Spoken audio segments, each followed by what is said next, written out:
তুই আমার দেবর তিতাস, তাছাড়া আমার চেয়ে গুণে গুণে 4 বছরের ছোট। তোর সঙ্গে বৈবাহিক সম্পর্ক স্থাপন করা আমার পক্ষে সম্ভব না। চলে যা তুই। কথাটা বলে ভোর দ্রুত পায়ে প্রস্থান করল। তিতাস চাইল, আরও কিছু বলতে পারল না। নিশ্চুপ হয়ে দাঁড়িয়ে রইল। বিশ্রী এক পরিস্থিতিতে আটকে গেছে সে। কিছুতেই এই পরিস্থিতি সামলে উঠতে পারছে না। লাজ লজ্জা ভেঙে নিজে ভোরকে বিয়ের প্রস্তাব দিতে এসেছে, যাকে বিগত 6 মাস আগে সে বড় ভাবির আসনে বসিয়ে সম্মান করে এসেছে। অথচ আজ সব দোষ ওর বড় ভাইয়া পিয়াসের। সে থাকলে এমন কিছুই ঘটত না, আর না তাকে এই পরিস্থিতির সম্মুখীন হতে হতো। ভোরের গমন পথে একবার তাকিয়ে তিতাসও ভোরের বাসা থেকে বেরিয়ে গেল। যা বলার ভোর তো বলেই দিয়েছে, আর দাঁড়িয়ে বা কী হবে। ভোরের বাবা মা কিছু বলতে পারল না, শুধু নীরবে দীর্ঘশ্বাস ফেললেন। ভোর ওনাদের একমাত্র মেয়ে। ওনারা সর্বদা মেয়ের সিদ্ধান্তকে আগে গুরুত্ব দেন, যা এতকাল হয়ে এসেছে। কারণ ভোর কখনো ওনারা অসন্তোষ হবে এমন কাজ করেনি, হয়তো করবেও না। তাছাড়া ভোর খুব বুদ্ধিমতী মেয়ে, যা করবে অবশ্যই ভেবে চিন্তে করবে। পূর্বে যেমন ওনারা ভোরকে জোরপূর্বক কিছু চাপিয়ে দেননি, এই পরিস্থিতিতেও দিবেন না। তিতাস বেখেয়ালিভাবে হাঁটছে ফুটপাতের রাস্তা ধরে। চঞ্চল প্রাণবন্ত ছেলেটা এই 3টে মাসে কেমন চুপসে গেছে। ওর না আছে খাওয়া দাওয়ার ঠিক ঠিকানা, আর না ঘুম। বাসার যা পরিস্থিতি, কোনোটাই ঠিকঠাক হচ্ছে না। তাছাড়া বিয়েতে যদি ভোর মত দিত, হয়তো পরিস্থিতি কিছুটা সামলে উঠতে পারত, কিন্তু তা তো হচ্ছে না। সত্যি বলতে ভোরেরই বা কী দোষ? সেও মানুষ, তারও মন বলে কিছু আছে। ওর নেওয়া সিদ্ধান্তটা যথেষ্ট যুক্তিযুক্ত। এসব ভেবে তিতাস আকাশের দিকে তাকিয়ে দীর্ঘশ্বাস ছাড়ল। বুকে জমায়িত অপ্রকাশিত কথাগুলো যদি এভাবে উড়িয়ে দেওয়া যেত, তাহলে বেশ হতো। অন্তত প্রতিটা সেকেন্ডে টেনশনের হাত থেকে রেহাই পেত। তিতাস ফোনে সময় দেখে একটা পার্কে গিয়ে বসল। কেবল 5:20 বাজে। আগে এই সময় বন্ধুদের আড্ডা, নয়তো প্রিয় বাইকটা নিয়ে দিক ছুটত। পড়াশোনার অবসরে এই দুটোই তার পছন্দের কাজ। কতই না মধুর ছিল সে দিনগুলো। হঠাৎ দমকা হওয়ার মতো পিয়াসের সিদ্ধান্ত পরিস্থিতিটাই বদলে দিল, ধূলিসাৎ করল তাদের রঙিন স্বপ্ন। পিয়াসের সঙ্গে ভোরের বিয়েটা 2 পরিবারের সিদ্ধান্তে হয়েছিল। তাছাড়া ভোর আর পিয়াস সেম ব্যাচের, দুজন ডাক্তারি পাশ করে নিজ নিজ কর্মে নিয়োজিত। তবে তাদের মধ্যে প্রণয় ঘটিত সম্পর্ক ছিল না। কাছের এক আত্মীয়ের মাধ্যমে এই বিয়ের প্রস্তাব এসেছিল। তবে ভোর আর তিতাস ছিল পূর্ব পরিচিত। ওদের সম্পর্ক ভীষণ মধুর ও খুনসুটিময়। মূলত ওদের পরিচয় হয়েছিল হাস্যকর ঘটনার মাধ্যমে, যা এখনও তাদের মস্তিষ্কে গেঁথে রয়েছে।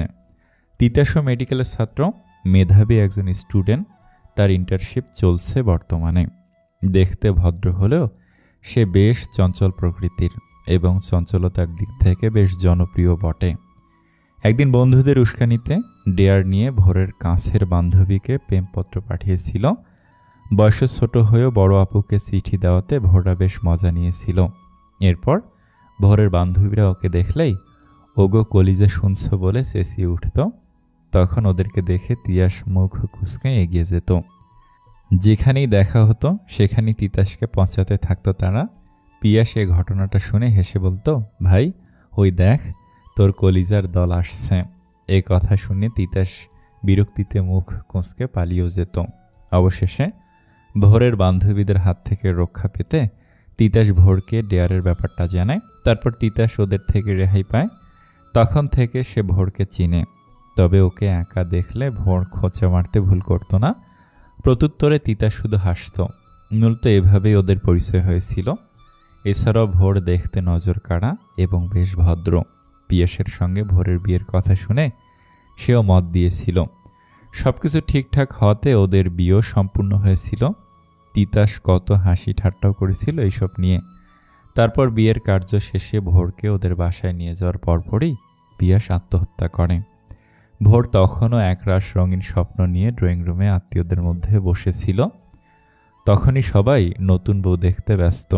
হইচই চেঁচামেচির আমেজে পরিপূর্ণ ছিল চারিপাশ। হঠাৎ পিয়াসের বন্ধুদের চিৎকার শুনে সবাই সেদিকে ছুটে যায় এবং গিয়ে দেখে পিয়াস আর নেই। তার দেহখানা প্রাণত্যাগ করেছে কিছুক্ষণ আগে। সমস্যা থাকলে তার সমাধান রয়েছে, তাই বলে আত্মহত্যা, তাও বিয়ে করে। তখনকার সেই শোকাহত মুহূর্তে সবাই যখন পিয়াসকে নিয়ে ব্যস্ত, তখন কয়েকজন মহিলা ভোরকে সাদা শাড়ি পরিধান করিয়ে দেন।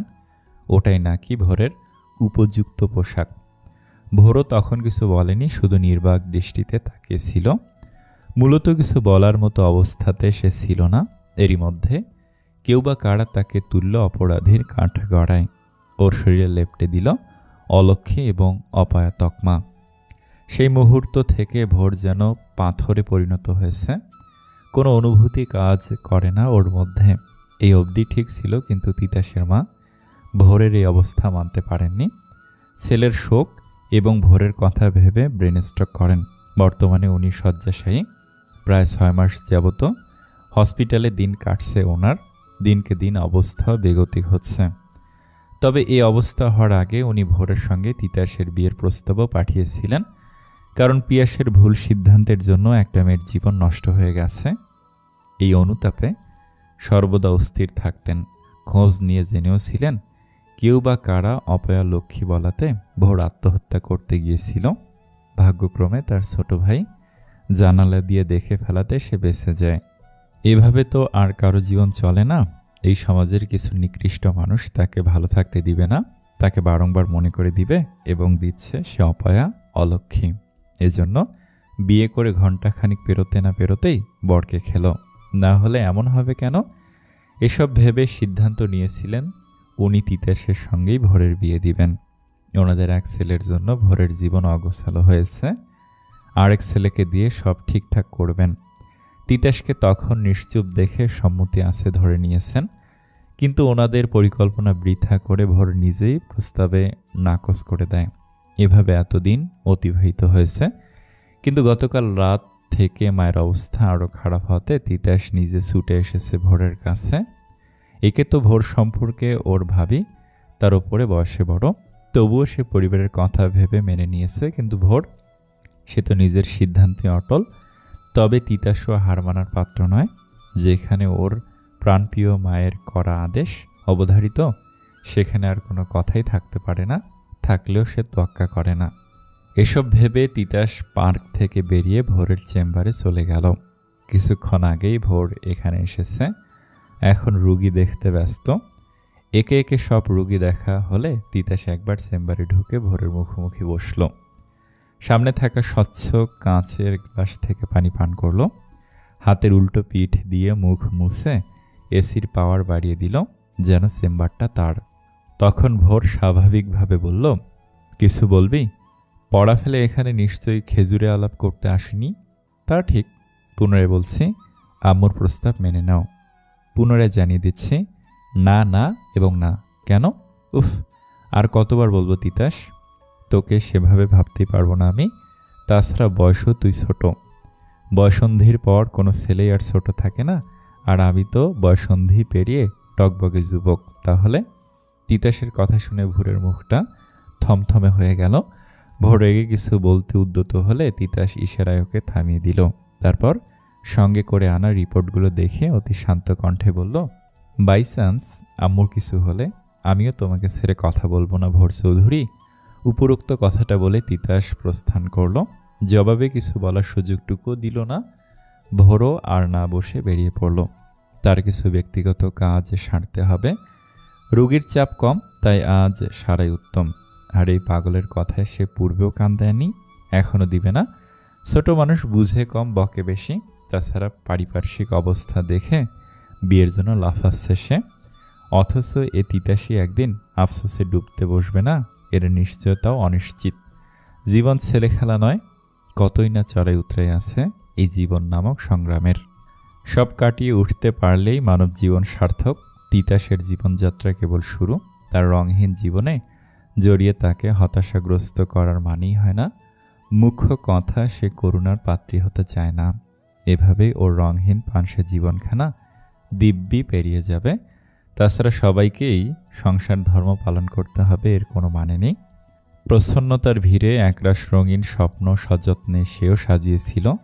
বাস্তবায়ন হলো কই, বরং স্বপ্ন মেলা ধরার আগেই সব ভেঙে চুরে চূর্ণ বিচূর্ণ রূপ ধারণ করল, মলিন করে দিল তার সুখপূর্ণ জীবনচরিতা, যেখানে এখন একরাশ বিষণ্ণতার বসবাস। এর চেয়ে তিতাসের সঙ্গে ওর আগের সম্পর্কই বহাল থাকুক, যেন দিন শেষে হাসিপূর্ণ মুখে বলতে পারে সে কাউকে ঠকায়নি, কারো দীর্ঘশ্বাসের কারণ হয়নি। তিতাস বাসায় গিয়ে ফ্রেশ হয়ে টানটান হয়ে শুয়ে পড়ল। খুব ক্লান্ত সে, ক্লান্তিতে চোখের পাতা জোড়াও অমন মনে বন্ধ হয়ে আসছে। প্রচণ্ড ক্ষুধার্তও বটে, তবে উঠে বসে খাওয়ার মতো শক্তি তার শরীরে অবশিষ্ট নেই। পরিশ্রান্ত দেহখানা যে বিশ্রাম চাচ্ছে, এত ধকল শরীর আর কুলাচ্ছে না। তিতাস কিছুক্ষণ সেভাবেই শুয়ে রইল, তারপর হঠাৎই বন্ধ চোখ জোড়া খুলে উঠে বসল। ঘাড় ঘুরিয়ে পিয়াস আর তার ছবি দেখে মলিন হাসল। ওর প্রাণপ্রিয় ভাইয়া মাটির সঙ্গে মিশে গেছে, এখন শত চাইলেও প্রাণ ভরে ডাকতে পারবে না ভাইয়া ডাকটা। বিপদে আপদে ভাইয়ের থেকে বুদ্ধি নেওয়া হবে না, পছন্দের পারফিউমটা চুরি করে ব্যবহার করা হবে না, এই টি শার্টে তোমায় ভালো লাগছে না ভাইয়া বলে নিজেরও দখল করা হবে না, ভাইয়ার ফোনের চ্যাট লিস্ট সহ বেনামি প্রেমপত্রের ছবি তুলে রাখা হবে না, যাতে পরে সেগুলো দেখে মোটা টাকা হাতাতে পারে। নাস্তার টেবিলে হুটোপুটি করে ভাইয়ার প্লেটের মাংস আর ডিম নিয়ে দৌড় দেওয়া যাবে না। একসঙ্গে বাইক নিয়ে বের হলে সুন্দরী মেয়ে দেখলে চেঁচিয়ে বলা হবে না, শুনুন সুন্দরী ললনা, আমার ভাই আপনাকে পছন্দ করেছে, এজন্য আই লাভ ইউ। এসব বলে কত শত মেয়ের মুখে গালি শুনেছে, ইয়েরটাও নেই। এই অপরাধে বাসার বাইরে কান ধরে দাঁড়িয়েও থেকেছে, আর কান ধরা অবস্থাতেই পথচারী মেয়েদের প্রেমের প্রস্তাব দিয়েছে, ফোন নাম্বার চেয়েছে। তখন ওরা আবার বাসাতে গিয়ে ওর নামে বিচার দিয়ে এসেছে। ফলস্বরূপ ওর আম্মু কেঁদে কেটে কথা বলা বন্ধ করে দিতেন, রান্নাঘরের দরজায় তালা ঝুলিয়ে রাখতেন, যাতে এসব আর না করে। কিন্তু না, এতেও সে শুধরাবার ছেলে নয়, বরং ফুডফান্ডা থেকে তার পছন্দের খাবার এনে পায়ের ওপর পা তুলে খাবার খেত আর খেলা টিভিতে দেখত। কেউ বিরক্ত হয়ে তাকালে তাকে হাসি মুখে খাবার অফার করত। ওর এহেন চঞ্চলতা, অস্থির ভাব দেখে পাড়াতো এক দাদি বলেছিলেন, ওর পশ্চাৎ দেশ নিশ্চয়ই বানরের হার আছে, নয়তো এমনই বা করে কেন। এ কথা শুনে সে সত্যি সত্যি বানরের হার আছে নাকি দেখতে এক্স রে করতেও চেয়েছিল। ঠিক এমন চঞ্চল দুরন্তপনা প্রকৃতিক ছেলে ছিল সে, অথচ এই 6 মাস যাবত সে ধীর স্থির, যেন এটা অন্য এক তিতাস। তিতাস উঠে ছবিটার সামনে দাঁড়িয়ে মনে মনে কিছু কথা সাজিয়ে নিল, তবে মুখে উচ্চারণ করার সাহস পেল না। পিয়াস মারা যাওয়ার পরেও ভোরকে সে ভাবির নজরেই দেখত, সম্মান করত, কিন্তু ভোরের ইদ্যত পালনের সময়সূচি পার করে ওর আম্মুর প্রস্তাব পাঠানোর পরে মন ঘুরিয়েছে, যদিও যুক্তিযুক্ত আরও কিছু কারণ রয়েছে যা অপ্রকাশিত। মূলত সেই অপ্রকাশিত রেখেছে, অর্থাৎ মূল কাহিনী দ্বারায় পিয়াসের মৃত্যুর 6 মাস হলেও ভোরকে ভাবি মেনেছে মাত্র 4 মাস 10 দিন, যা বিধবা বিয়ের উপযুক্ত সময়। এছাড়াও ওর মায়ের অসুস্থতা এবং ভোরের আত্মহত্যার ঘটনাতে মন স্থির করে ফেলেছিল ভোরকে বিয়ে করার। এছাড়া কোনো পথ খোলা ছিল না। তিতাসের এসব ভাবনার ছেদ ঘটল দরজায় নক পড়ার শব্দে। সে দরজা খুলে দেখে রেশমি চাচি দাঁড়িয়ে আছেন। ওর চাচা মারা গেছে 8 বছর হলো। সেই থেকেই চাচি ওনার একমাত্র মেয়ে রোজাকে নিয়ে এখানেই থাকেন। রোজার বর্তমান বয়স 11 বছর বয়স, তবে সে হাঁটতে পারে না, সর্বদা হুইলচেয়ার ব্যবহার করে। জন্মগতভাবে ওর পা বাঁকা, আর ওদের পরিবারের সদস্য সংখ্যা ছিল মোট 7 জন। বাবা, মা, বড় বোন সারা ডিভোর্সি, চাচি, রোজ, পিয়াস আর সে। ভোরেরও যুক্ত হওয়ার কথা ছিল, কিন্তু হলো না। ভাগ্য তাকে চরম ধোঁকা দিয়েছে। তখন চাচি ব্যতিব্যস্ত হয়ে বললেন, বিকাল 4টা বাজে, কখন খাবি তুই? যাও, আসছি। আমিও হসপিটালে যাব, আমাকে ফেলে যাস না যেন। তুই খেয়ে নে, আমি রেডি হচ্ছি। বাবা কোথায়? খেয়েছে? খেয়ে কেবল রুমে গেলেন। তিতাস আর কথা না বাড়িয়ে খেয়ে রেডি হয়ে চাচিকে নিয়ে হসপিটালের উদ্দেশ্যে রওনা দিল। সেখানে পৌঁছে চাচিকে ওর আম্মুর কেবিনে রেখে নিজের কাজে চলে গেল। আজ এই বেলাতে অনেক রুগী ভর্তি হয়েছে, কারো অ্যাক্সিডেন্ট, কেউ বা হাত পুড়িয়েছে, অথবা কেউ পেটের অসহনীয় ব্যথায় জর্জরিত। তিতাস ওর ডাক্তারি সাদা অ্যাপ্রন গায়ে জড়িয়ে গলায় স্টেথোস্কোপ ঝুলিয়ে রুগী দেখতে ব্যস্ত হয়ে পড়ল। এভাবে রুগী দেখতে দেখতে ঘণ্টাখানিক সময় কেটে গেল। তারপর বরাদ্দকৃত রুমে গিয়ে চোখে মুখে পানি দিয়ে বসতেই ফোনের রিংটোন বেজে উঠল। সে বিরক্ত চেপে কথা বলতে বলতে ওর আম্মুর কেবিনের দিকে পা বাড়ালো। অপর ব্যক্তিকে কথা দীর্ঘ করার সুযোগ না দিয়ে দ্রুত কল কাটল। তারপর কেবিনের দরজায় পা রাখতে অবাকও হলো, কারণ ভোর সশরীরে এখানে উপস্থিত।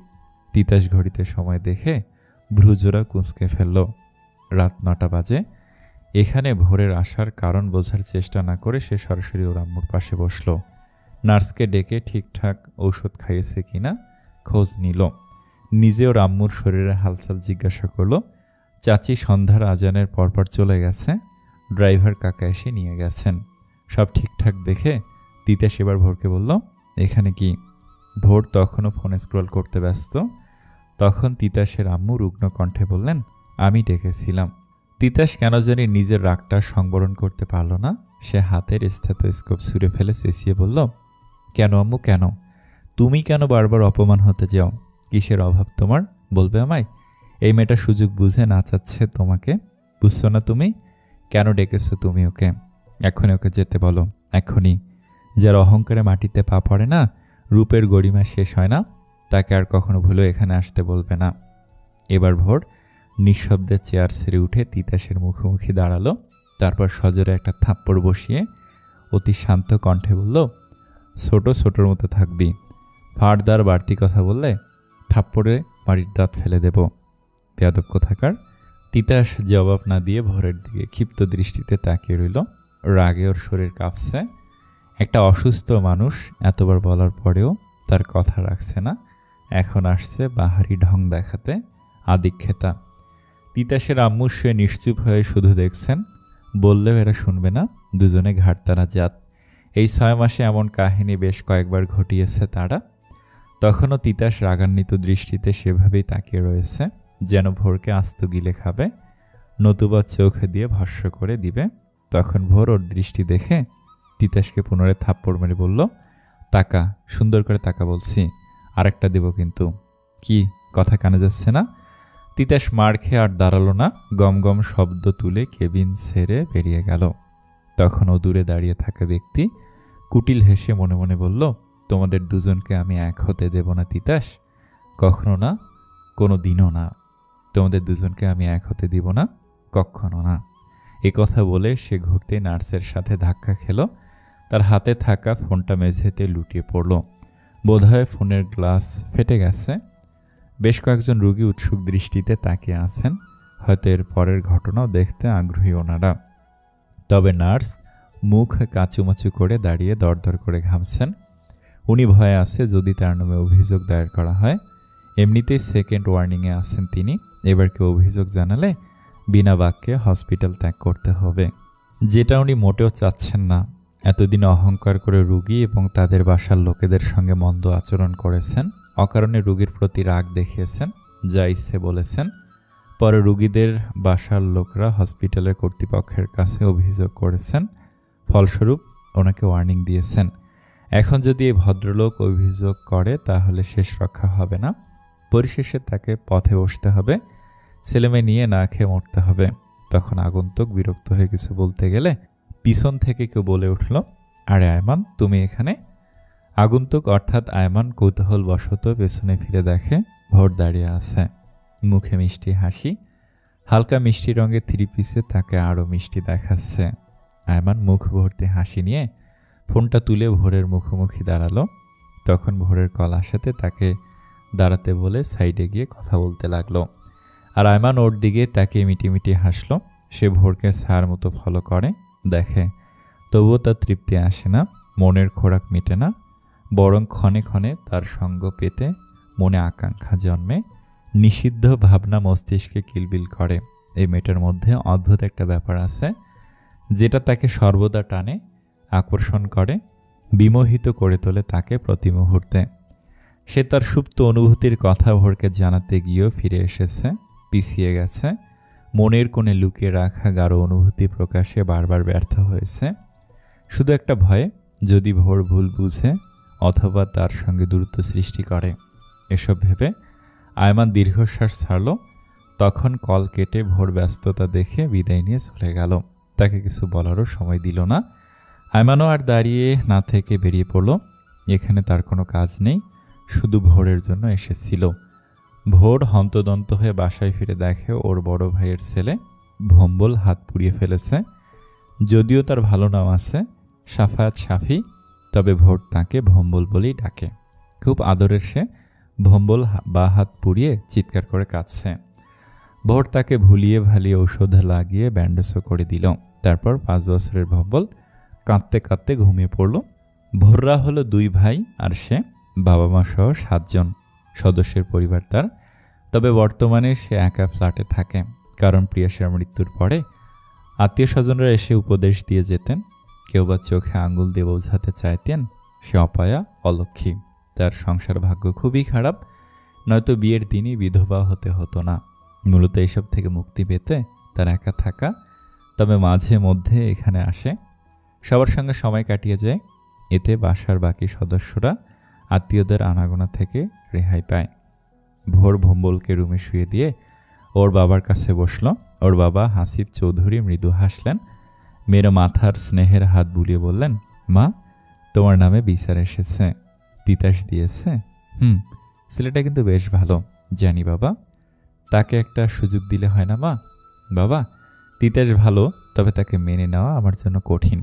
গত 6 মাস আগে ওদের বাসায় পিয়াসের বউ হয়ে পা রেখেছিলাম, কিন্তু ভাগ্যের পরিহাসে আজ আমি বিধবা। আমার সেই ক্ষতই এখনও রক্তাক্ত, ক্ষত বিক্ষত। মেয়ের এ কথার জবাব উনি আর কিছু বলতে পারলেন না, শুধু নীরবে দীর্ঘশ্বাস ছাড়লেন। এখন রাত 2:21, প্রগাঢ় আধারিয়া তিমির, চারপাশে নিস্তব্ধ পরিবেশ।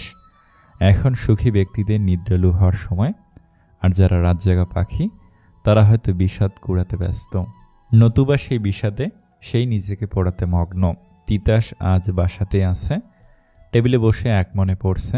বাবা থাকছে ওর মায়ের সঙ্গে, যদিও সে নার্সদের সজাগ থাকার আদেশ করেছে যেন কোনো অসুবিধা না হয়। তাছাড়া ওর পড়ার চেয়ে বেশি থাকায় মায়ের সঙ্গে থাকতে কষ্ট হয়ে যাচ্ছে। রুগ্ন মাকে দেখে সে পড়তে পারে না, মনোযোগও আসে না, ফলে অনেক পড়া জমে গেছে। এজন্য ওর বাবা আজ পাঠিয়ে দিয়েছেন যাতে ওর পড়া কভার করতে সুবিধা হয়। তিতাস আঙ্গুলের ভাঁজে কলম নাড়িয়ে বিড়বিড় করে পড়ছে। তখন ওর ফোন ভাইব্রেট হতে লাগলো। এবার সে পড়তে পড়তে ঘাড় ঘুরিয়ে দেখে ফোনের স্ক্রিনে বড় বড় অক্ষরে লেখা ভোর। ততক্ষণে পূর্বের কল কেটে নতুন ফোন উদ্যমে ভাইব্রেট হচ্ছে। তখন থাপ্পড় খেয়েও তার অভিমান কিংবা রাগ কোনোটাই হয়নি। যদিও ভোরের উপর রাগ করতে পারে না সে, কারণ সর্বদাই ওর মনে হয় ভোর নিজের জায়গাতে সঠিক, নির্ভুল, কারণ সেও রক্তে মাংসে গড়া মানুষ। তার ব্যক্তিগত চাওয়া পাওয়া আছে, আত্মসম্মান বোধ আছে, সে কেন একই ভুল করবে? যাকে বিয়ে করে একরাশ স্বপ্ন নিয়ে শ্বশুরবাড়িতে এসেছিল, সেই মানুষটি তাকে ঠকিয়ে ঘণ্টা না পেরোতে আত্মহত্যা করেছে। কাপুরুষদের মতো সমাধান না খুঁজে প্রাণ বিসর্জন দিয়েছে। ওকে বিধবার সাজ উপহার দিয়েছে, সঙ্গে অপায়া, অলক্ষী, স্বামী খোকর তাকমা দিয়েছে, কত শত নোংরা কথা শুনতে বাধ্য করেছে। অথচ ভোর এসবের প্রাপ্য নয়, সে নির্দোষ, নিরপরাধ। তবে তিতাস এখনও বুঝতে পারে না পিয়াস কেন আত্মহত্যা করেছে, কারণ পিয়াস খুশি মনে ভোরকে সহধর্মিণী হিসেবে মেনে বিয়ে করেছিল। এমনকি তিতাসকে এমনও বলেছিল, ভাই, ভোরের চোখ দুটো আমাকে খুব টানে, মনে হয় তার চোখ জোড়া আমায় কাবু করতে সক্ষম। বড় ভাইয়ের কথা শুনে সে হেসে মজা করে বলেছিল, ভাই, কোথাও কোনো চক্কর লাগিয়ে বিয়ে করো নাই তো? দেখা যাবে বিয়ের পরদিনই তোমার পূর্বের বয়সে হাজির হবে, তখন বাসায় হাঙ্গামা না বেঁধে যায়। তাই বলছি, সময় আছে, ভেবে চিন্তে বিয়ে করো। এ কথা শুনে পিয়াস উচ্চ শব্দে হেসেছিল। তাছাড়াও তিতাস নিজেও অবগত পিয়াস কখনো কারোর সঙ্গে সম্পর্কে জড়ায়নি, কারণ তার সমস্ত ভালোবাসাটুকু বউয়ের জন্যই তোলা ছিল। তাহলে আত্মহত্যা কেন? এসব প্রশ্নের উত্তরের খোঁজে মরি আসে। তিতাসের ভাবনা ছেদ ভাঙল ভাইব্রেটের ভো ভো শব্দে। সে দ্রুত কল রিসিভ করতে ভোর বলল, কোথায় তুই? বাসায়। পরীক্ষা কবে? আগামী সপ্তাহে। আগামীকাল বাসায় থাকবি? বোধ হয় না। কেন? আমি যাব তোদের বাসায়। হঠাৎ? কাজ আছে। তিতাস কান থেকে ফোন সরিয়ে আঙুল দিয়ে কান খুঁচিয়ে আবার ফোন কানে রাখল। ভুলভাল শুনছে নাকি পুনরায় নিশ্চিত হলো না যা শুনছে সব ঠিক। সে কিছু বলতে গেলে কল কেটে গেল। তিতাস কল ব্যাক করলে ভোরের ফোন বন্ধ দেখালো। এই মেয়েটার মাথায় কখন কি চলে বোধগম্য হয় না তার। তিতাস চেয়ারে হেলান দিয়ে আড়মোড়া ভেঙে পুনরায় পড়াতে মন দিল। তবে মনোযোগী হতে পারল না। মাথাতে নানান চিন্তা এসে ভর করল। বিয়ের পর ভোর ভুলেও ওদের বাসার ধারের কাছেও আসেনি, তাহলে কাল আসবে কেন? এ বাসাতেই বা কী কাজ তার? তিতাস খোলা বইটা বন্ধ করে বিছানায় শুয়ে পড়ল। কোলবালিশ বুকে জড়িয়ে চোখ বন্ধ করে ফেলল। আজ আর পড়াশোনা হবে না, এর চাইতে ঘুমানোই উত্তম। সে আর কিছু না ভেবে ঘুমের রাজ্যে পাড়ি জমালো। পরদিন সকালে রোজার হাঁক ডাকে তিতাস সদ্য নেত্রজোড়া খুলে তাকালো। সময় নিয়ে নিজেকে ধাতস্থ করে আড়মোড়া ভাঙল। ঘুমে ঢুলঢুল চোখ জোড়া ডলে উঠে বসল। ওর প্রিয় কোলবালিশখানা মেঝেতে গড়াগড়ি খাচ্ছে। কখন যে পড়ে গেছে খেয়ালই নেই। বিছানার অর্ধেক চাদর মেঝেতে সুই সুই। বিছানা সাজানো কুশনগুলো ড্রেসিং টেবিলের সামনে জমা করা। পড়ার টেবিলে বই দিয়ে চিপস চানাচুরের প্যাকেট চাপা দেওয়া। গত রাতে পড়তে পড়তে খেয়েছিল সে। খাটের পায়ের কাছে রাখা সবুজ রঙা পাপোশটাও খুঁজে পাওয়া মুশকিল। তবে ধারণা করা যায় খাটের তলায় নয়তো ড্রেসিং টেবিলের চিপায়, অথবা জমিয়ে রাখা নোংরা জামা কাপড়ের ভেতরে পাওয়া গেলেও যেতে পারে। একগুচ্ছ কাপড় বিন ব্যাগের ওপর স্তূপ করে রাখা। তিতাস ওর পুরো রুমে একবার চোখ বুলিয়ে হাসল। একদম মন মতো করে অগোছালো করা। বাহ, দেখতে ভালোই লাগছে। তারপর অনেক খুঁজে কোনায় রাখা বিগ ব্যানের পাশ থেকে স্যান্ডেল উদ্ধার করলো। রুমে পড়ায় স্যান্ডেল জোড়া পিয়াস কিনে দিয়েছিল। তারপর সময় নিয়ে সে স্যান্ডেল দুখানা পায়ে ঢুকিয়ে উঠে দাঁড়ালো। কুচকানো টি শার্ট টেনে ঠিক করলো। ততক্ষণে রোজার দরজা থাপড়ানো বেড়ে গেছে। তিতাস আলসামি ভরা দেহখানা নিয়ে হেলে দুলে দরজা খুলতেই রোজা মিষ্টি হেসে বলল, ছোট মিয়া, আম্মু তোমাকে ডাকছে। কেন? জানি না, যাচ্ছি। তা তুই কেঁদেছিস কেন? কই না তো। আবার পাশের বাসার ছোটন আমাকে ন্যাংরা বলেছে। ন্যাংরাকে তো ন্যাংরাই বলবে, এখানে কান্নাকাটির কি আছে? রোজা হাসিপূর্ণ মুখখানা নিমিষে মলিন হয়ে গেল। আদুরে মুখখানাতে জমা হলো একরাশ বিষণ্ণতা। ডাগর ডাগর চোখ দুটোতে দেখা দিল অবাধ্য নোনা জল। মলিন বদন নামিয়ে একেবারে নিশ্চুপ হয়ে গেল মেয়েটা, যেন বাকশক্তিহীন। পরক্ষণে সে ঠোঁট ভেঙে কাঁদতে গিয়েও চেপে গেল। তবে তার আখিদয় দিয়ে টপ টপ করে গড়িয়ে গেল কয়েক ফোঁটা অশ্রুধারা। সে আর কথা না বাড়িয়ে ওর হুইল চেয়ারের চাকা ঘুরিয়ে যেতে গেলে তিতাস তাকে আটকে ধরল। হাঁটু গেড়ে বসলো রোজার সামনে। তারপর ওর চোখ মুছিয়ে মৃদু হাসল। রোজা তখন নির্লিপ্ত, পরিবর্তন শূন্য। তিতাস ওর মুখখানা তুলে পিয়াসের ব্যালকনিতে লাগানো সদ্য ফোটা গোলাপটা দেখিয়ে বলল, বনু, বলো তো, গাছে গোলাপ না ফুটে যদি সাদা খরগোশের বাচ্চা ফুটতো তাহলে কেমন হতো? তিতাসের এ কথা শুনে রোজা বোকা বোকা চোখে তাকিয়ে রইল। এ আবার কেমন কথা? গাছে আবার খরগোশ ফোটে নাকি? তাও আবার সাদা খরগোশ? গাছে না ফুটলে এমনিতেই ভালো দেখায়, দেখতে আদুরে লাগে। তাছাড়া গাছে ফুটলে খরগোশ ঝুলে থাকতো, খুব কষ্ট পেত, তখন মোটেও ভালো দেখাতো না। এ কথা ভেবে রোজা জবাবে বলল, মোটেও ভালো দেখাতো না, ফুল গাছই সুন্দর দেখায়। সত্যি তো?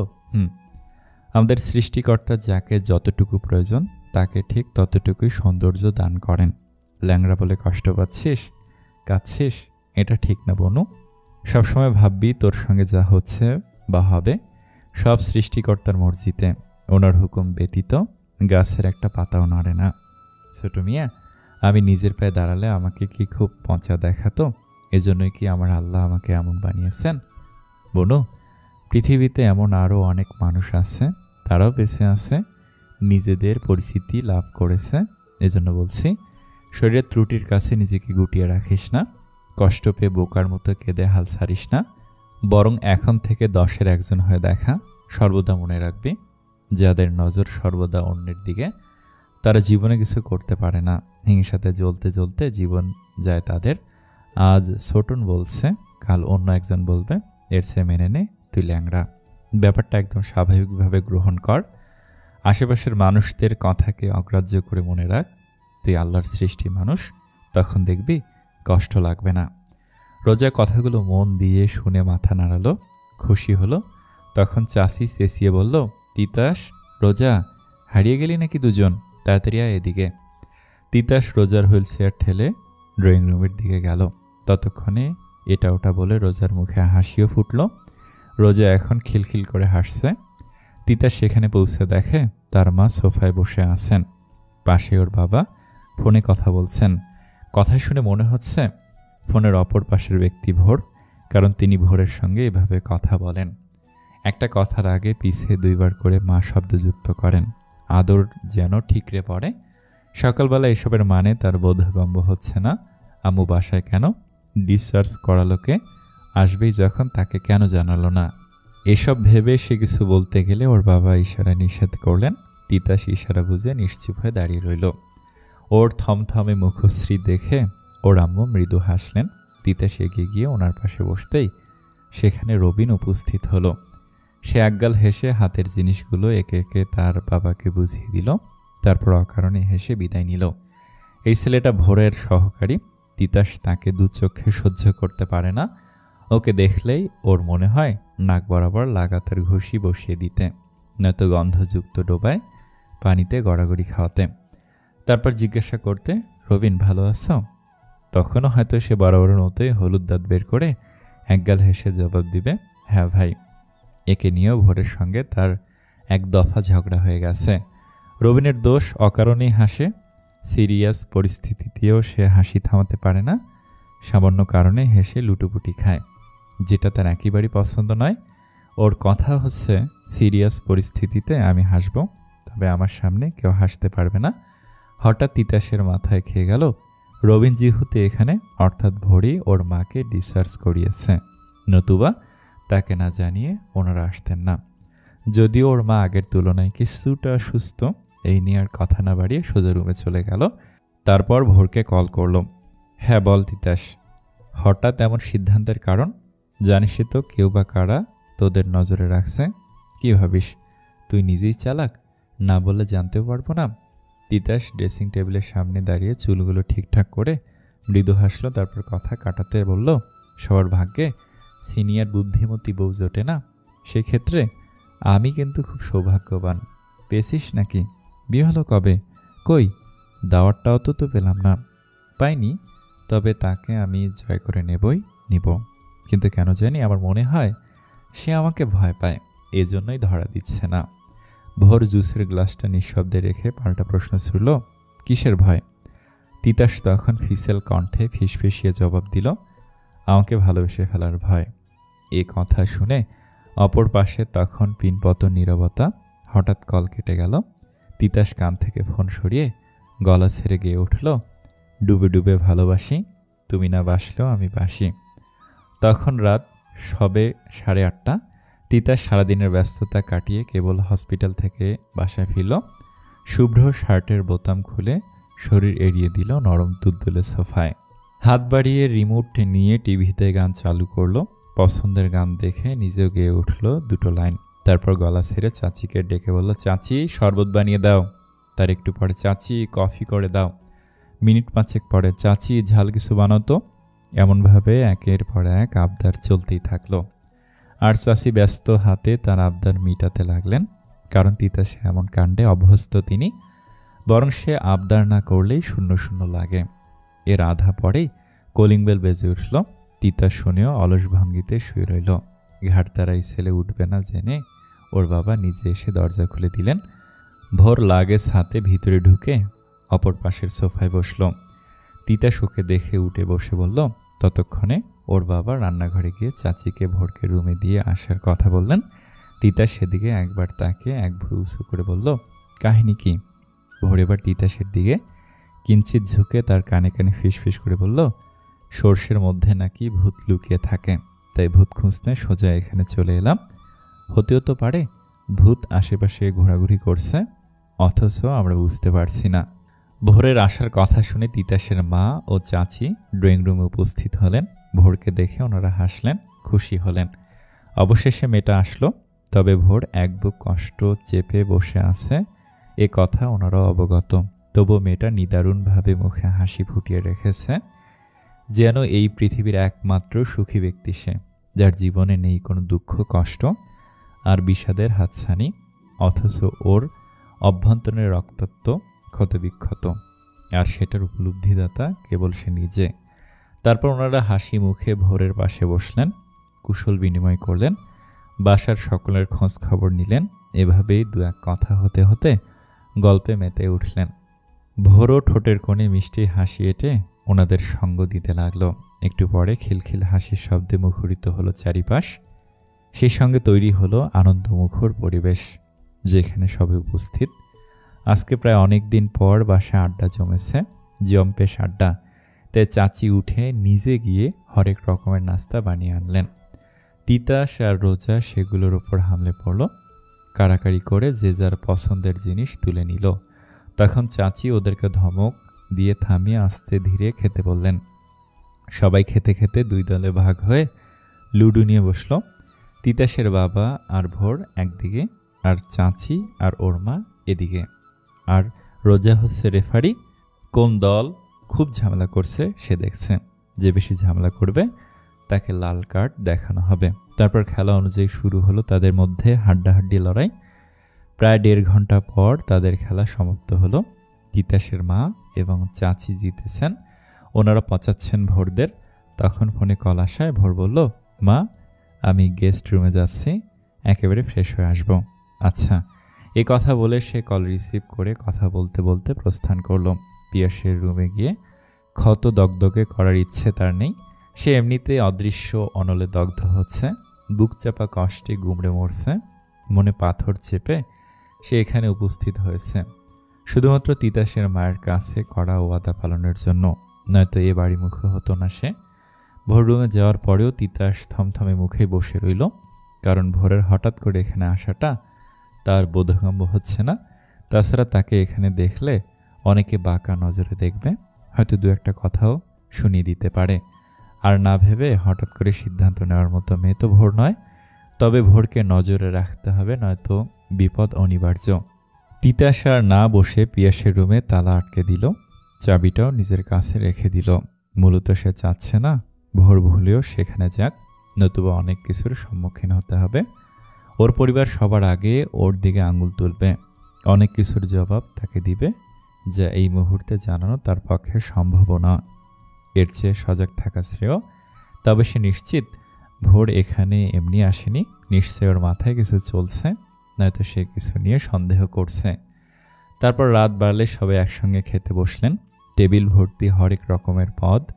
তিতাস নিজের মতো করে খাওয়া শুরু করে দিয়েছে, বাকিরা চুপচাপ, শুধু চামচের টং টং শব্দ হচ্ছে। আর সবার মনে চলছে একটাই ভাবনা, একটাই নাম, পিয়াস। এক পর্যায়ে পিয়াসের জন্য ওর মা শব্দ করে কেঁদে ফেললেন। পিয়াসের চেয়ারটা ফাঁকা দেখে উনি চোখে পানি আটকাতে পারলেন না। ওনাকে কাঁদতে দেখে কেউই আর মুখে খাবার তুলতে পারলেন না। ভোর চোখ মুছতে মুছতে উঠে চলে গেল। এমনিতে এখানে আসার পর থেকে বিয়ের দিনের কথা বারংবার মনে পড়ে যাচ্ছে, কষ্টও বাড়ছে।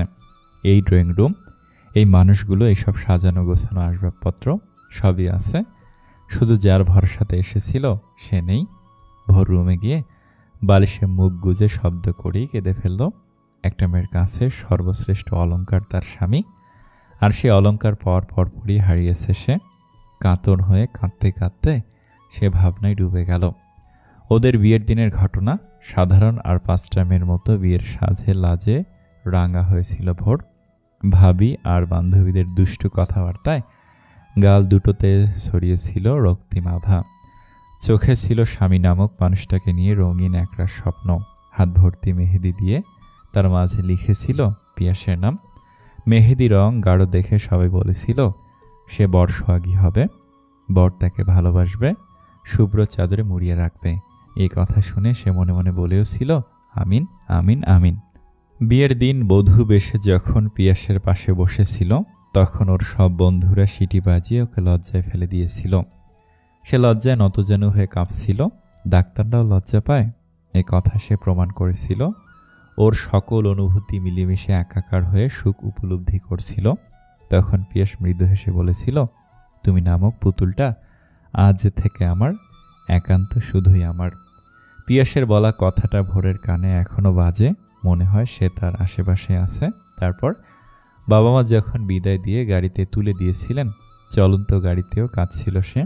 তখন সেই স্বামী নামক মানুষটা তাকে সযত্নে আগলে রেখেছিল, কত গল্প বানিয়ে হাসানোর বৃথা চেষ্টা করেছিল। তারপর যখন নব্য স্বপ্ন সাজিয়ে এই বাসাতে পা রেখেছিল, তখন নতুন বউ দেখতে অনেকে ভিড় জমিয়েছিল। নিয়ম পালনের বড়রা ভীষণ ব্যস্ত হয়ে পড়েছিল। তখন প্রিয়াস মৃদু স্বরে বলেছিল, একটু কষ্ট হলেও এসব জ্বালাতন সহ্য করে নাও, আমাকে এখানে থাকতে দিবে না? কী সব মেলি নিয়মকানুন আছে নাকি? আমি উপরে যাচ্ছি, প্রয়োজনে কল দিও। পিয়াসের সঙ্গে ওইটুকু তার বলা শেষ কথোপকথন। এরপরে মানুষটাকে পেয়েছিল, তবে মৃত। যখন চেঁচামেচি শুনে সে উপরে গিয়েছিল, তখন সুগন্ধযুক্ত ফুলে সজ্জিত বিছানার পিয়াস উপর হয়ে শুয়েছিল। পরনে ছিল বিয়ের পোশাক, আর হাতের মুঠোয় ছিল এক মুঠো লাল গোলাপের পাপড়ি। সেগুলো শক্ত হাতের মুঠোতে পিষ্ট হয়ে নেতিয়ে নিজস্ব সুগন্ধ হারিয়েছিল। তখনও তার অন্য হাত থেকে গড়িয়ে যাচ্ছিল লাল রঙা রক্তের ধারা। সে রক্তে ভিজে গিয়েছিল বিছানার চাদর, আর সযত্নে হলুদ গোলাপের পাপড়ি দিয়ে লেখা তার নাম। কত সুন্দর করে পাপড়ি দিয়ে লিখিয়েছিল, পিয়াসের ভোর থেকে চিরন্তন। আর ভোর নামটার উপরে ছিল তার কাটা হাতখানা, আর রক্তে ভিজে গিয়েছিল ভোরের নাম। হলুদ পাপড়ির ওপর লাল রক্ত স্পষ্টভাবে ফুটে উঠেছিল। তা দেখে শিউরে উঠেছিল তার পুরো শরীর। সেই মুহূর্তে থমকে গিয়েছিল ওর পৃথিবী, আর হারিয়েছিল সে সুখ নামক রঙিন অনুভূতি। সেদিন পিয়াস লাল রক্তে শুধু তার নামই ভেজায়নি, উপহার স্বরূপ দিয়েছে বিধবার তকমা, সঙ্গে কেড়ে নিয়ে গেছে ওর মুখের হাসি। পূর্বের কথা ভেবে ভোর এখনো কেঁদেই যাচ্ছে। তখন কেউ একজন বলে উঠল, বেঁচে আছেন নাকি কাঁদতে কাঁদতে মারা গেলেন? কথা বলতে ইচ্ছে করছে না? এখান থেকে যা তিতাস কফি বানিয়েছে খাবেন? উফ, বিরক্ত করিস না প্লিজ। ঝাল কিছু বানিয়ে দেব? না। ফ্রিজে রসমালাই, আইসক্রিম, পেস্ট্রি আছে, আনি? বলছি তো না। তো কি খাবেন? আমার মাথা দে। আগে বিয়ে করে নিলে ভালো হতো না? তৃপ্তি সহকারে খেতে পারতেন। আমার ভালো লাগছে না। জ্বালাস না তো, রুমে যা। আমি দিয়ে সেলাই নাকি যে জ্বালাবো? আজব কথাবার্তা। তুই কি যাবি? না। এই, তোরা দুই ভাই আমাকে পেয়েছিসটা কি? হ্যাঁ, আমি কি মানুষ না? আমার মন নেই? কষ্ট হয় না আমার? আমি কি খেলার পুতুল? তোরা কেন আমাকে জ্বালাস? বলবি আমায়? কিরে বল, কি অপরাধে এভাবে পোড়াস আমায়? এ কথা বলতে বলতে বোর হাঁটুতে মুখ গুজে শব্দ করে কেঁদে ফেলল। তিতাস নিঃশব্দে ওর সামনে গিয়ে দাঁড়ালো, মৃদু হেসে বাড়িয়ে দিল এক মগ ধোয়া ওঠা কফি। ভোর নিল না, মুখ তুলে দেখল না, সে কাঁদতে ব্যস্ত। আজ কেন জানি সে চোখের পানি আটকাতে পারছে না। হয়তো দগদগে ক্ষততে টান লেগেছে, ব্যথা বেড়েছে, এজন্য বোধহয়। তখন তিতাস মগটা পাশে রেখে বলল, আপনি আসলে খুব নোংরা প্রকৃতির মেয়ে। তিতাসের এ কথা শুনে ভোর অশ্রুসিদ্ধ চোখে তারপর তার দিকে তাকালো। চোখে বিস্ময়। মানে কি নোংরা? তাও আবার সে? ভোর তড়িৎ গতিতে উঠে তিতাসের কলার ঝাঁকিয়ে রাগান্বিত কণ্ঠে বলল, কি? আবার বল, আমি কি? আপনি নোংরা। তোর সঙ্গে কি নোংরামি করলাম? এই কথা কখন বললাম? তাহলে নোংরা বললি কেন? এই যে নাক দিয়ে সর্দি বের হচ্ছে আপনার, সেটা পরিষ্কার না করে বারবার ফসফস করছেন, আবার তা টেনে গলায় নিয়ে কুত করে গিলে খেয়েও ফেলছেন। তাহলে আপনাকে নোংরা বলবো না তো পরিষ্কার বলবো? ভোর রাগে দুঃখে জবাবদার ভাষা হারিয়ে ফেলল। না, এই ছেলে চরম পর্যায়ের বেয়াদব, অসভ্য, এর সঙ্গে কথা বলে বৃথা। এজন্য সে তিতাসের কলার ছেড়ে হনহন করে বাইরে চলে গেল। তখন ড্রয়িং রুমে বাকিরাও ছিলেন। ওনারা স্বাভাবিকভাবে ভোরকে নিয়ে পুনরায় খেতে বসলেন। এবার হাসি ঠাট্টা করে সবাই খেলেন, আর তিতাস অদূরে দাঁড়িয়ে বুকে হাত রেখে বড়সড় নিঃশ্বাস ছাড়ল। পরদিন সকাল 8টার দিকে তিতাস হন্তদন্ত হয়ে নিচে নামলো। চট করে বসে গোগ্রাসে খাবার গিলতে লাগলো। ওর খাওয়া দেখে ওর বাবা বললেন, আস্তে খাও, গলায় আটকে যাবে। বাঁধার আগে পানি ঢেলে রেডি করে রাখো। ছেলের কাজে ওর বাবা যার পর নাই বিরক্ত হয়ে বললেন, সব সময় ছটপটানি। তুই কি ডাক্তার? ডাক্তার হয় শান্ত স্বভাবের, নরম সরম। না, আমি সুইপার। এখন যাচ্ছি একজনের ওয়াশরুম পরিষ্কার করতে। তার নাকি অর্ধেক কাজ সারতে কমোড ব্লক হয়ে গেছে। আমি গিয়ে সেটা পরিষ্কার করলে সে নাকি বাকি কাজ সারবে। খাবার টেবিলে এমন কথা শুনে ওর বাবা মুখ কুঁচকে বসে রইলেন। এটা দেখে তিতাস ভুরু কুঁচকে পুনরায় বলল, এমন ভাব দেখাচ্ছে মনে হচ্ছে ওয়াশরুমে যাওই না, অথচ কোষ্ঠকাঠিন্য রোগী হয়ে দিনের অর্ধেক সময় সেখানেই কাটাও। এ কথা কাউকে কখনো বলিনি, আর বলবো না। তোমার ছেলে হয়ে এসব গোপন রাখা আমার গুরু দায়িত্ব। তাছাড়া লোক লজ্জার একটা ব্যাপার আছে না, নয়তো সেই কবেই তোমার ছবি দিয়ে পোস্টার লাগিয়ে বলতাম, এই দেখুন এই জেলার দীর্ঘমেয়াদী কোষ্ঠকাঠিন্য রোগী, তিনি ওয়াশরুমে সময় কাটাতে স্বাচ্ছন্দ্য বোধ করেন। কমোড ওনার একমাত্র প্রকৃত বন্ধু। আপনারা দোয়া করুন ওনাদের বন্ধুত্ব যেন স্মরণীয় হয়ে থাকে। ছেলের এমন লাগামহীন কথার তোড়ে ওর বাবা উঠে চলে গেলেন। মূলত যেতে বাধ্য হলেন। বাকিরা উচ্চ শব্দে হেসে খেতে লাগলো। ভোরে এখানে নেই, তার বাবার সঙ্গে ফোনে কথা বলছে। তিতাস খেয়ে শার্টের বোতাম লাগাতে লাগাতে হাঁটা ধরল। হঠাৎই দাঁড়িয়ে গিয়ে প্যান্টের চেন আটকে পা বাড়াতেই ভোরের সঙ্গে দেখা হয়ে গেল। ভোরকে মুখ কুঁচকে তাকিয়ে আছে। তার মুখ কুঁচকানোর কারণ বুঝল, আজব তাড়াহুড়ায় চেন লাগাতে ভুলে গেছে। এখানে মুখটা এমন করার কি আছে? তিতাস কথা না বাড়িয়ে মেয়েদের মতো মুখ ভেঙসি বেরিয়ে গেল। তিতাস হসপিটালে পৌঁছে দ্রুত পায়ে জরুরি বিভাগের দিকে এগিয়ে গেল। হঠাৎ তাকে ফোন করে আসতে বলা হয়েছে। কেন এখনও জানানো হয়নি। তিতাস কল পেয়ে তাড়াহুড়ো করে এসেছে। হসপিটাল থেকে ডাকা মানেই জরুরি ব্যাপার, এতটুকু বোঝার ক্ষমতা তার আছে। এজন্য দ্বিমত করেনি। যে পেশা তার স্বপ্ন সেটাকে হেলা করার দুঃসাহস তার নেই। সে আপন শরীরে জড়িয়ে জরুরি বিভাগে যেতে একজন নার্স এসে বললেন, স্যার, রোগী বারবার আপনার কথা জিজ্ঞেস করছে। শান্ত করা যাচ্ছে না, মুখে অক্সিজেন মাস্কটাও রাখতে চাচ্ছে না, অথচ শ্বাসকষ্ট হচ্ছে। এজন্যই আপনাকে জরুরিভাবে ডাকা হয়েছে। কোন রোগীর কথা বলছেন? ভোর ম্যামের সহকারী রবিন ভাইয়ের কথা বলছি। কি হয়েছে তার? গতকাল রাতে ফেরার পথে অ্যাক্সিডেন্ট করেছে। তিতাসের কথা না বাড়িয়ে রবিনের কেবিনের দিকে গেল। রবিনের কথা তাহলে ভোর জানে না? জানলে বাসায় থাকার মেয়ে সে না। তবে রবিন ভোরকে না জানিয়ে তাকে খোঁজার কারণ বুঝতে পারল না। যদি অহেতুক বকে সেও ছাড়বে না। নার্সের সামনে ওর পশ্চাৎ দেশে ইঞ্জেকশন পুশ করে দিবে। ব্যথাতুর শব্দ করার আগেই আরও একটা দিবে। তখনই সে বুঝবে তিতাস কি জিনিস। এসব ভেবে তিতাস কেবিনে ঢুকে দেখে রবিন চোখ বন্ধ করে শুয়ে আছে। বুকে আর মাথায় চোট পেয়েছে। হঠাৎ কেবিনে কার উপস্থিতি টের পেয়ে সে চোখ খুলে তাকালো। তড়িঘড়ি করে উঠতে গিয়ে ব্যথা পেয়ে পুনরায় শুয়ে পড়ল। তিতাস বিরক্ত নজরে তাকিয়ে রবিনের রিপোর্টে চোখ বুলিয়ে চেয়ার টেনে বসল। ওর মুখ বিরক্তিতে সরাসরি, যেন কেউ তাকে ধরে বেঁধে বসিয়ে রেখেছে।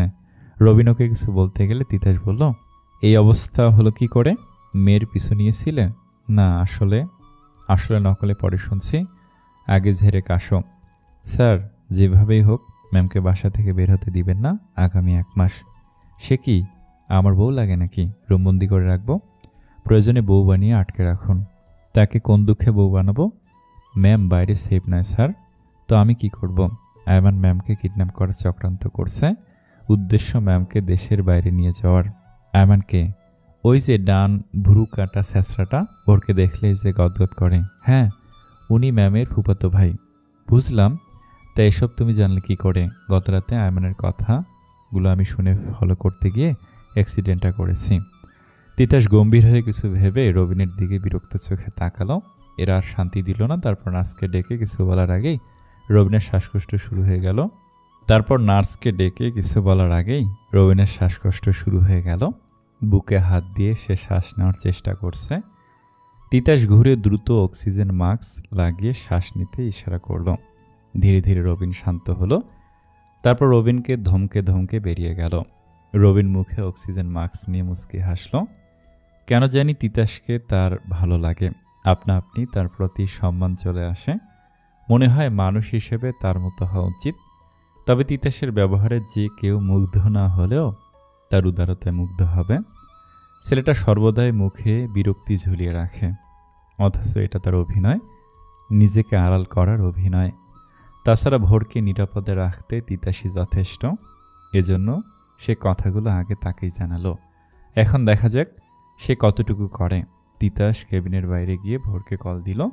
3 বারের বেলায় ভোর কল রিসিভ করে বলল, রেডি হচ্ছি, পরে কথা বলছি। কোথায় যাওয়া হচ্ছে শুনি? আয়মানের সঙ্গে দেখা করতে, তার নাকি জরুরি কথা আছে। লাগেজ নিয়ে একেবারে যাচ্ছেন নাকি? আবার ফিরবেন? তুই কি আমাকে চলে যাওয়ার ইঙ্গিত দিচ্ছিস? চেষ্টা করে দেখুন যেতে পারেন কি না। চ্যালেঞ্জ করছিস?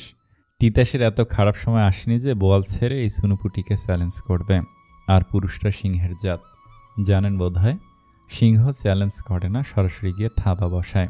আর হ্যাঁ, আজ নয়, আগামী 2 মাস আপনি বাসার বাইরে যেতে পারবেন না। হসপিটাল থেকে আপনার ছুটিও নিয়ে নিয়েছি। তিতাসের কথায় ভোর চরম আশ্চর্যে কিছু বলতে পারল না। ওর ছুটি তিতাস নিয়েছে, এর মানে কি? তাছাড়া ছুটি নিবে কেন? আর কি যেন বলল সে, চুনোপুটি। বেয়াদবটার এত সাহস, আবার পুরুষদের নিয়ে ভাষণও দেওয়া হচ্ছে। ভোর এবার রেগে গিয়ে বলল, পুরুষ শুধু সিংহের না, গাধার জাতও হয়। যেমন তুই একটা গাধা, রাম বলদ। আচ্ছা, ধন্যবাদ। ভোর কল কেটে দ্রুত পায়ে বের হলো। তিতাসকে সে দেখিয়ে দেবে, কিন্তু সদর দরজা অবধি গিয়ে দারোয়ানকে আটকে দিল। উনি কোনোভাবেই দরজা খুলে যেতে দিবেন না, বরং জানালেন তিতাসের করা নিষেধ। ভোর নিজের রাগ কন্ট্রোল করতে না পেরে তিতাসকে কল দিল, কিন্তু কল রিসিভ হলো না, বরং অটো মেসেজ জানিয়ে দিল ব্যস্ত আছে। ছেলেটা এবার অতিরিক্ত করছে, ছেলের বাঁধ ভেঙে যাচ্ছে তার। ভোর গিয়ে তিতাসের বাবা মাকে বললেও কাজ হলো না, দারোয়ান একই জবাব দিলেন। ভোর রাগে দুঃখে রুমে গিয়ে লাগেজ গুছিয়ে রাখলো। তিতাস ফিরলে আজই চলে যাবে, থাকার আর ইচ্ছেও নেই। তাছাড়া বন্দি জীবন কাটানোর পক্ষে সম্ভব নয়। এক প্রকার রেগেই সারাদিন রুমবন্দি থাকলো ভোর। দুপুরে খেলো না, দরজাও খুলল না। পরে তিতাসকে কল করতে দেখে ফোনটা সুইচ অফ করে রাখা। বেয়াদবটার সঙ্গে কথা বলবে না। তিতাসের বাবা রেগে তিতাসকে ইচ্ছে মতো বকাবকি করলেন। আর জবাবে তিতাস বলল, বাবা অহেতুক বকবে না, তুমি তোমার প্রাক্তনের সঙ্গে মেসেঞ্জারে কথা বলো, আম্মুকে কিন্তু জানিয়ে দিব। তখন বুড়ো বয়সে বউ ছাড়া হলে আমাকে দোষ দিতে পারবা না। তোর আম্মুকে আমি ভয় পাই নাকি? তোরা মা ও ছেলে মিলে আমাকে জ্বালিয়ে মারবি? এর চেয়ে সুরভি অনেক ভালো ছিল। এ কথা বলে উনি কল কেটে মাথায় পানি ঢালতে গেলেন। রাগে ওনার মাথা দপদপ করছে, প্রেশার বেড়েছে বোধ হয়। ছেলেটার সঙ্গে দুধন্ধ কথা বলেও শান্তি নেই। সেই খোঁচাবে নয়তো ফাঁসিয়ে দিবে। ওনার মতো ভদ্রলোকের ছেলে এত অভদ্র, এই কথা ভাবলেই ওনার বুক চিনচিন করে। ওদিকে তিতাস কল রেকর্ডটা ওর আম্মুকে পাঠিয়ে পুনরায় রুগী দেখাতে ব্যস্ত হয়ে গেল। বাকি কাহিনী বাসায় পৌঁছে সচক্ষে দেখবে। আমান ঘন্টা 2 হচ্ছে রেস্টুরেন্টে বসে আছে, কোল্ড কফিতে চুমুক দিচ্ছে আর ফোন স্ক্রল করছে, মুখে মৃদু হাসি। আজকে সে ভীষণ খুশি, কারণ ভোরকে মনের কথা বলবে। তার প্রগাঢ় অনুভূতির কথা প্রকাশ পাবে। সে দেশে ছিল না বিধায় ভোরের সঙ্গে পিয়াসের বিয়ে হয়েছিল, নতুবা কারো বুকের পাঁঠা ছিল না এই কাজটা করার। ভাগ্যিস পিয়াস মরেছিল, নয়তো সেই মেরে দিত। ভোর তার, শুধু তারই থাকবে। তবে তার কানে পৌঁছে গেছে তিতাস নাকি ভোরকে বিয়ের প্রস্তাব পাঠিয়েছে। ছেলেটার বুকে পাটা আছে বলতে হবে। তাকে তুলে নিয়ে গিয়ে থ্রেড দেওয়ার পরেও প্রস্তাবটা বহাল রেখেছে। এবার পাকাপোক্ত কিছু করতে হবে, যাতে বিয়ে করার স্বাদ একেবারে ঘুষে যায়, নয়তো ছেলেটা ওর আর ভোরের মধ্যে ঢুকে সাজানো পরিকল্পনা ঘেঁষে দিবে। আয়মান এবার অধৈর্য হয়ে ভোরকে কল দিতেই থাকলো, ওই একই কথা বন্ধ।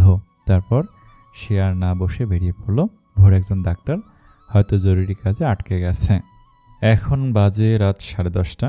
ড্রয়িং রুম থেকে চাচির কথার শব্দ ভেসে আসছে। হয়তো রোজাকে খুব বকছেন। ওর বাবা মা ওনাদের রুমে চলে গেছেন। ভোর গেস্ট রুমে, আর তিতাস অবসন্ন ক্লান্ত শরীরে বিছানায় শুয়ে আছে। তার শান্ত দৃষ্টি সিলিংয়ের দিকে নিবদ্ধ। সে ভাবতেই পারেনি বাসায় এসে এমন চমকপ্রদ কিছু ঘটবে। তবে সে খুশি, খুব খুশি। এটাও সত্যি তার পক্ষ থেকে জোর জবরদস্তি নেই। ভোর যা করলো স্বেচ্ছায় সজ্ঞানে। অবশ্যই সেও বৈধতার অধিকার পেয়েই গেল। তার শরীরে লাগলো স্বামীর তকমা এবং ঘাড়ে চাপলো দায়িত্বের বোঝা। আজ থেকে ভোর তার বউ, সিনিয়র বউ। আম্মু 1 গ্লাস পানি দাও, কথাটা বলে তিতাস বসল। ঘামে ভেজা শার্টের 2 বোতাম খুলে সোফায় মাথা হেলিয়ে দিল। ক্লান্তিতে দেহখানা ভেঙে আসছে। রোজ কত শত রুগীরা বিদায় হচ্ছে, পরক্ষণে 3 গুণ এসে জায়গা দখল করছে। দম ফেলবার উপায় নেই। হাউ কাউ ক্যাচামেচি তো আছেই। তাছাড়া আজকাল যেভাবে বাচ্চা উৎপাদন হচ্ছে, না এসেই বা কী করা। পণ্ডিত কিছু ব্যক্তিরা একবেলা খাওয়া বন্ধ রাখবে, তাও বাচ্চা উৎপাদন করা থামাবে না। তাদের যুক্তিও তৈরি করা আছে। খাওয়াবে তারা, পালবে তারা। ডাক্তারের কথায় কেন বাচ্চা নিবে না? ডাক্তার কি একবেলা খেতে দিবে, নাকি ভিজিট ছাড়া রুগী দেখে দিবে? মূলত এদের বোঝানোই দেয়। তাছাড়া হতভাগ্য কিছু ডাক্তার তো আছেই সেবা প্রদান করতে, দিন রাত এক করে হাড় ভাঙা পরিশ্রম করে হাড় মাস ক্ষয় করতে। একদল মানুষ বলে, আহা, ডাক্তারদের জীবন কতই না সুখের, শুধু টাকা টাকা, এদের টাকা রাখার অভাব নেই। অথচ কত ঠেলা সামলে ডাক্তার হয়, এই কষ্ট চোখে পড়ে না। এই সমাজও তাই, সর্বদা চোখের সামনে যা আসে তাতেই বিশ্বাস করে, আগে পিছে ভালো মন্দ কিছু থাকে সেটাও ভেবে দেখে না। যেমন আজ বিকেলের ঘটনা, হসপিটালের এক মহিলা 6 নম্বর বাচ্চা নর্মাল ডেলিভারি করা হয়েছে, দুজনে ভালো আছেন। তবে ওনার পূর্বের 6টা মেয়ে আছে, আর এবারও মেয়ে হয়েছে। মহিলার স্বামী তখন বিরস মুখে বসেছিলেন, উনি আশা করেছিলেন ছেলে হবে। আশা ভঙ্গ হতে মুখ মলিন হয়ে আছে। ভদ্রলোক কিছুক্ষণ থম মেরে বসে সদ্য জন্মানো মেয়েটিকে কোলে নিলেন, কপালে গালে আদর দিলেন, আলতো স্পর্শে নাক ছুঁয়ে হেসে বললেন, পরের বার তোমার ভাই হবে, তাই না মা? অর্থাৎ উনি নতুন উদ্যমে আবার বাচ্চা নেওয়ার পরিকল্পনা করে ফেলেছেন। তিতাস তখন নাস্তা সারতে যাচ্ছিল। তার অভ্যাস নতুন বাচ্চা কোলে নেওয়া পর বাবারা কিভাবে খুশি প্রকাশ করে সেটা দাঁড়িয়ে দাঁড়িয়ে দেখা। কেন জানি ভালো লাগে তার, মনে হয় পৃথিবীর সবচেয়ে সুন্দরতম দৃশ্য এটা।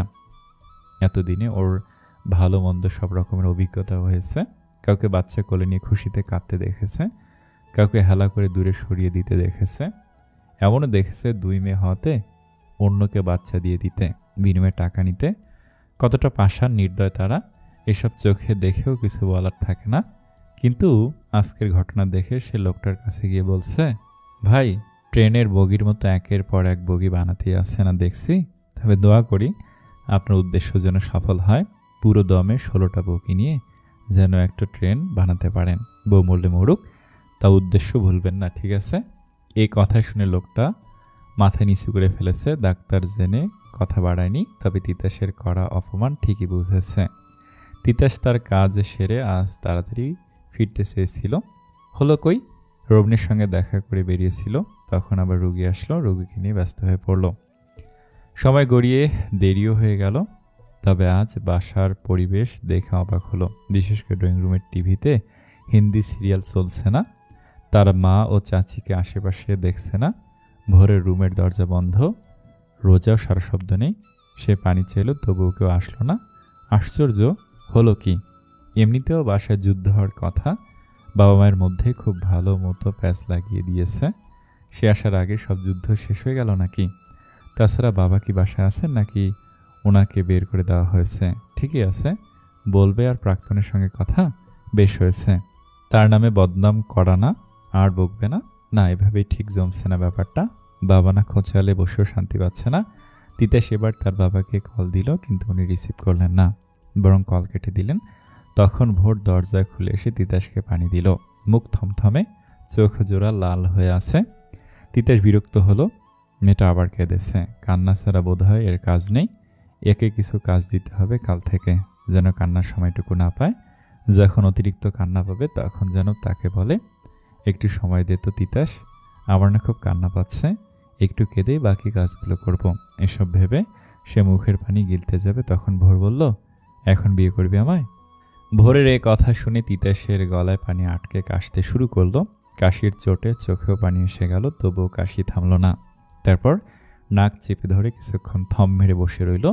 ভোর তখনও ওর উত্তরের আশায় দাঁড়িয়ে, দৃষ্টি তিতাসের দিকে নিবদ্ধ। তখন তিতাস নিজেকে সামলে বলল, কি যেন বললেন? চলো উঠ, কাজী ডাক, আমরা এই মুহূর্তে বিয়ে করব। মাথা ঠিক আছে? বিধবা মেয়েকে বিয়ে করতে এখন বুঝি বিবেকে বাঁচছে? কিছু হয়েছে? কেউ কিছু বলেছে? জবাব দে, নয়তো আমাকে বাসায় যেতে দে। রাগ জেদ মানুষের ক্ষতির মুখে ধাবিত করে। কি হয়েছে আমাকে বলুন, আমি দেখছি ব্যাপারটা। ভোর জবাব না দিয়ে দরজা দিয়ে বাইরে বেরিয়ে গেল। তার পিছু পিছু তিতাসও আসলো। সদর দরজায় তালা। ভোর বের হতে না পেরে সমানে চেঁচাচ্ছে। দারোয়ান মুখ কাছুমাছু করে ও দূরে দাঁড়িয়ে আছেন। উনি বুঝছেন না এখন কি করবেন। তবে তিতাসকে দেখে একটু ভরসা পেলেন, যা করার তিতাস করুক। তখন তিতাস এসে বিনা বাক্যে ভোরকে টেনে বাসার দিকে হাঁটা ধরল। ভোর কিছুতেই তার হাত ছোটাতে পারল না, বরং শক্ত পুরুষালী হাতের চাপে প্রচণ্ড ব্যথা অনুভব করলো। তিতাস তাকে সোজা ড্রয়িং রুমের মাঝখানে গিয়ে দাঁড় করালো। তারপর পুনরায় জানতে চাইল এমন করার কারণ। ভোর শক্ত মুখে অন্যদিকে তাকিয়ে আছে। রাগে কষ্টে তার দু চোখ দিয়ে ঝরঝর করে অশ্রু করছে। যেতে পারলে সকালে চলে যেত, তার এখানে আসার শখ মিটে গেছে। না আসলে এত কিছু হতো না, আর না তাকে এভাবে অপমান করার সাহস পেত। বারবার তার ক্ষততে এভাবে খোঁচানোর মানেই হয় না, এমনিতেই তার ভেতরটা অদৃশ্য অনলে ঝলসানো। তখন তিতাস তার মুখটা ওর দিকে ঘুরিয়ে বলল, রোমান্টিক মুভি টুভি দেখছেন নাকি? বিয়ে করছেন যে হঠাৎ? থাপ্পড় খেতে না চাইলে ফাজলামি বন্ধ কর। আরে বাবা, সমস্যা না বললে বুঝবো কিভাবে? কি বলবো? হ্যাঁ, কি শুনবি তুই? আমার অনুপস্থিতিতে যা ঘটেছে তাই বলুন। তোর বোন সারা আমাকে কল করে বলেছে আমি নষ্টামি করতে এখানে এসেছি। পিয়াস আমার দেহের ক্ষুধা মেটাতে পারেনি, এজন্য ভুলিয়ে ভালিয়ে গোপনে তোকে পটিয়েছি। তোর সংস্পর্শে দিন দিন সুন্দর হচ্ছি, শরীরের ভাঁজ দেখিয়ে তোর মাথা ঘুরিয়েছি, তাই তুই আমাকে বিয়ে করতে মরিয়া হয়ে উঠেছিস। না জানি তুই ছাড়া আরও কতজন ডাক্তারের সঙ্গে শুয়েছি। আর শুনবি? বলবো? তিতাস কানে কনিষ্ঠ আঙ্গুল দিয়ে খুঁচিয়ে নিল, তারপর আরাম করে পায়ের পর পা তুলে বসে বলল, এমন কথা এতদিন যাবত অনেক শুনে এসেছেন, তাহলে আজ কেন এত সিরিয়াস হচ্ছেন? কারণ আমি আর এসব সহ্য করতে পারছি না। আমি রাজি বিয়েতে, তবে শর্ত আছে। এখানে শর্ত আসছে কেন? শর্তের কারণে শর্ত আছে। তিতাস ভুলেও ভাবিস না আমি পানিতে পড়ে গেছি। আমি মূল্যহীন, তুই ছাড়া আর ছেলে পাবো না। এ জীবনে আমার বিয়ে হবে না, সংসার জুটবে না, এমন ভাবান্তর ভাবনা ভেবে বোকামি করিস না। এই ভোর তুচ্ছ নয়। চুপ থাকি বলে দুর্বল ভাবিস না, মনেও করিস না আমি জীবন যুদ্ধে হেরে যাওয়া নাবিক। আর নিজের মুখে বিয়ের কথা কেন বললাম? গিয়ে তোর মাকে জিজ্ঞাসা কর। শর্তের কথা বললি তো, যা বিয়ে বাদ। তুই, আমি আর কেউই বিয়ের কথা মুখে আনবো না। এই মুহূর্ত থেকে তোর পরিবারের সাথে আমার সব সম্পর্ক শেষ। দারোয়ানকে বল যেতে দিতে, নয়তো আমার চেয়ে খারাপ কেউ হবে না। ভোরের চোখ আর কণ্ঠ দিয়ে যেন আগুন ঝরছে, মারাত্মক রেগে আছে সে। তিতাস হাসল। ভোরের এই রূপ তার কাছে অপরিচিত নয়, এর আগেও সে ভোরকে রাখতে দেখেছে, এই জন্য তেমন অবাক হলো না। তবে ভোরের চোখে চোখ রেখে খুব আদুরে কণ্ঠে বলল, এত রাগলে চলে? এমন রাগ সবার সামনে দেখাতে নেই।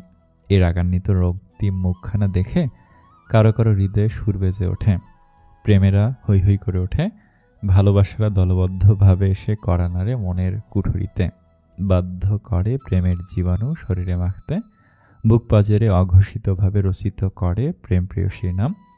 তখন অবেলা প্রেমিক পুরুষটা বোধ হারিয়ে ফেলে, চৈতন্য খুলে ফেলে বিবেক ও মস্তিষ্কের। তখন অনিশ্চয় পান করে প্রণয়ের সুধা। ভোর ভ্রু কুচকে পুরো কথা শুনে তিতাসের কলার ঝাঁকিয়ে বলল, আমি তোর প্রণয় বাক্য শুনতে দাঁড়িয়ে নেই। দারোয়ানকে বল আমাকে যেতে দিতে, নয়তো আমি কিছু একটা করে ফেলবো। লাস্টবার বলছি, আমাকে যেতে দে। এসেছেন নিজের ইচ্ছায়, তবে যাবেন আমার ইচ্ছায়। আর শর্ত মেনেই আপনি আমাকে বিয়ে করবেন। আমি নিজেই বাধ্য করব আপনাকে। এই কথার একচুলো পরিমাণ নড়চড় হবে না। এই কথা বলে তিতাস বাসার সবাইকে উচ্চ শব্দে ডাকতে লাগলো। ওর বাসকে গলা শুনে সকলে হন্তদন্ত হয়ে বেরিয়ে আসলেন। তারপর ড্রাইভারকে দিয়ে কাজী ডেকে এনে বিয়ে পড়ানো হলো। ততক্ষণে ভোরের বাবা মা চলে এসেছিলেন। তিতাস নিজে ওনাদের তড়িঘড়ি করে আসার কথা জানিয়েছেন। এ ব্যাপারে ওনাদের দ্বিমত নেই, তাই ওনারা মেয়েকে রাজি হতে আশ্বাস দিলেন। তারপর সকলের উপস্থিতিতে দুজনে বাধা পড়ল পবিত্র এক বন্ধনে। ভোর অবাধ্য অশ্রু ঝরিয়ে পুনরায় বিয়ে নামক শিকলে আটকে গেল। নতুন করে স্বামী নামক মানুষটা তার জীবনের সঙ্গে জড়িয়ে গেল তিক্তপূর্ণ। বিধবা তকমাতে উচ্ছেদ করে সধবা তকমা শরীরে লেপটে নিল। সেই সঙ্গে বয়সের ছোট একটা ছেলেকে বেছে নিল জীবনসঙ্গী রূপে।